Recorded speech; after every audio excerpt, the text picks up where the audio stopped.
Hello everybody, today we're going to be looking at some mods for the Legend of Zelda Tears of the Kingdom. Most of the mods in this video are armor mods, but there are some others sprinkled in. If you'd like to try out any of the mods, please check the links in the description below. And please show your appreciation to the original creators.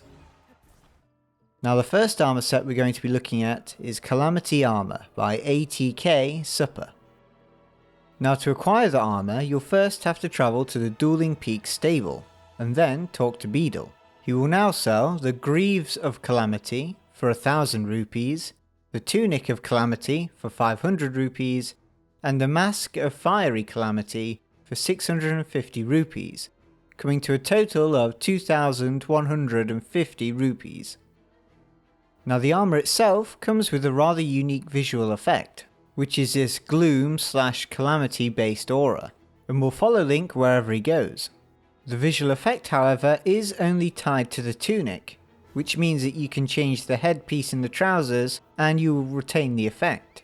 Each piece of armor comes with one level of attack up and one extra Gloom heart, but provides no extra bonuses when all three are combined, making it suitable for players who want to mix and match armor sets. One of the weaknesses of the armor set, however, are that it only provides an armor rating of 3 for each piece, and also can't be upgraded, which I guess you can argue is a good way to balance the armor set. The glowing sections of the armor are also dyeable. I personally quite enjoyed the orangey yellow colour scheme, as it reminded me of a lot of the Guardian based things from Breath of the Wild, which is clearly what the armor is inspired by. For those of you who enjoy the Gloom aesthetic, you may also be interested in Gloom/Miasma Arm 2.0 by Lintenso. Now this mod isn't an armor mod and actually alters Link's model itself, which means it can be seen whenever Link wears any armor that shows his right arm. Visually, the arm seems to have taken inspiration from the dehydrated Ganon and Link's arm during the prologue. In the palm of Link's arm there's also a small eye, rather like those eye guys you would see in Breath of the Wild.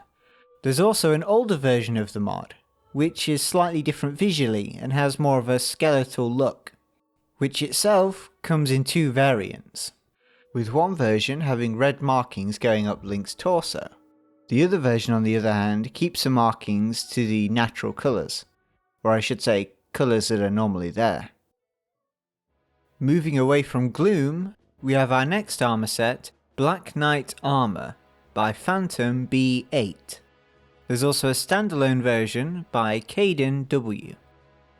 Now once again you'll find this armor set for sale in Beedle's shop, although this time you'll find it at the Riverside stable.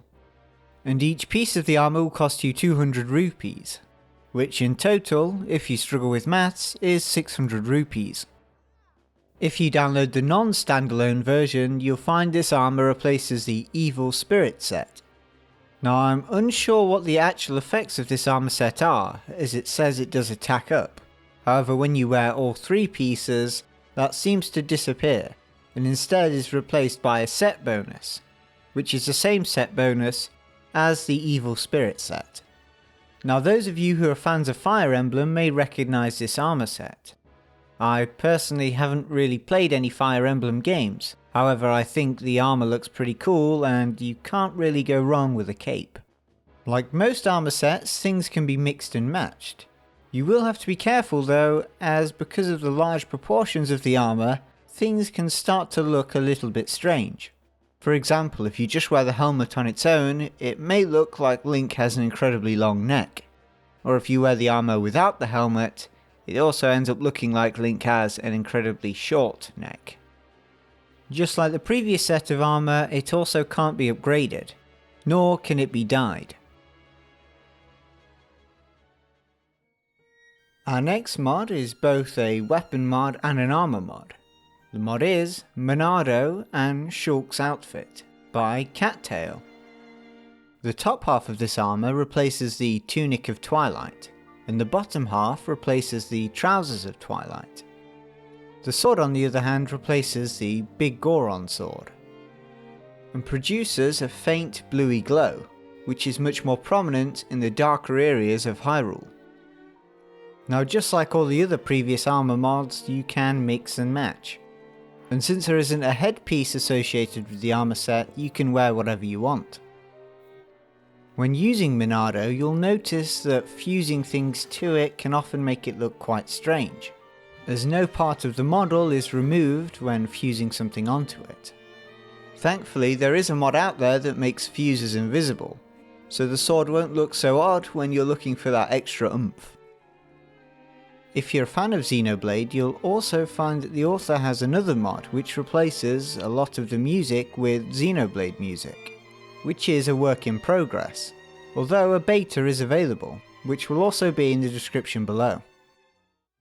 Our next armor set, or I should say armor piece, is the Hero's Coat from Dragon Quest VIII by TheRicoLicious. Now this mod is only a chest piece and replaces the Snow Quilt tunic.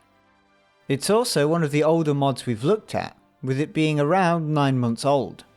And with the passing of Toriyama, it made sense to do a quick showcase of the mod now, who obviously had a big impact on the Dragon Quest series, and had a major part in the characters' designs.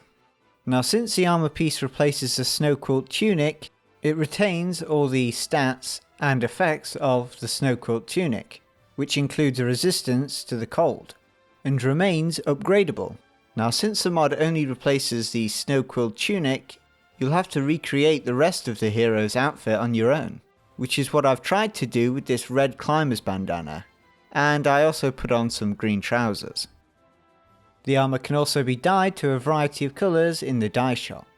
Now in this video I've actually had the armor dyed to one of the blue colours, as the original colour is closer to a kind of brown. Our next armor set is Astor's Robes by Legend 5V. The armor set replaces the Depths set, giving Link a Gloom resistance. Now the set itself is clearly based off the robes Astor wore in the Hyrule Warriors Age of Calamity game, and works very well with various other different armor sets, especially with sets that have some form of shoulder padding, like the Stealth chest guard. And as I've said many times before, since the armor is a replacer, it can also be upgraded.